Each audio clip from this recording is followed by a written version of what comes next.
বিশ্বের শ্রমজীবী মানুষের অধিকার আদায়ের মহান মে দিবস আজ, যা বাংলাদেশেও পালিত হচ্ছে নানা কর্মসূচির মধ্য দিয়ে।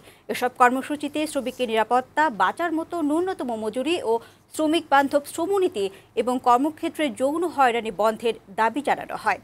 মেহনতি মানুষের ন্যায্য অধিকার আদায়ের অঙ্গীকারও ব্যক্ত করেন সবাই।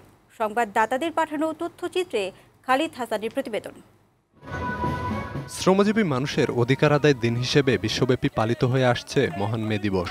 বাংলাদেশেও এই দিনটিকে বিশেষভাবে স্মরণ করে শ্রমিক সংগঠনগুলো।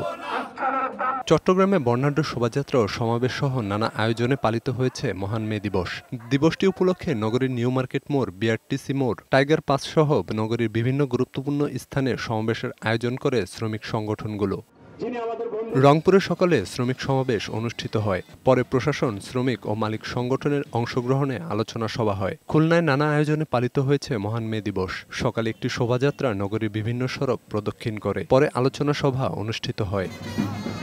বেলুন ও ফেস্টুন উড়িয়ে দিবসটির উদ্বোধন করেন বরিশালের বিভাগীয় কমিশনার শওকত আলী। এ সময় শোভাযাত্রা করা হয়। পরে আলোচনা সভা ও সাংস্কৃতিক অনুষ্ঠান হয়। রাজশাহী জেলা প্রশাসনের উদ্যোগে সকালে একটি শোভাযাত্রা বের করা হয়।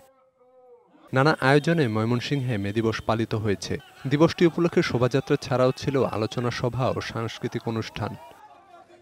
সাভারে শ্রমিক সমাবেশ ও শোভাযাত্রা অনুষ্ঠিত হয়েছে। এ সময় শ্রমিকদের উপর নির্যাতন বন্ধ, তাদের অধিকার আদায়ের দাবি জানানো হয়।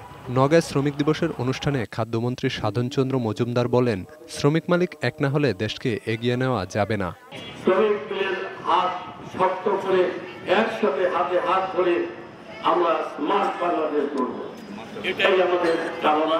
কারণ শ্রমিক মালিক এক না হলে এবং শ্রমিকেরা ন্যায্য মজুরি না পেলে এবং লাভের লভ্যাংশ না পেলে শ্রমিকেরা কাজ করতে পারে না। এছাড়া ঝালকাঠি, বাগেরহাট, কক্সবাজার, হবিগঞ্জ, চাঁদপুর, দিনাজপুর, নেত্রকোনা, পটুয়াখালী, পাবনা ও সুনামগঞ্জ সহ সারা দেশের নানা আয়োজনে পালন করা হয়েছে মহান মে দিবস।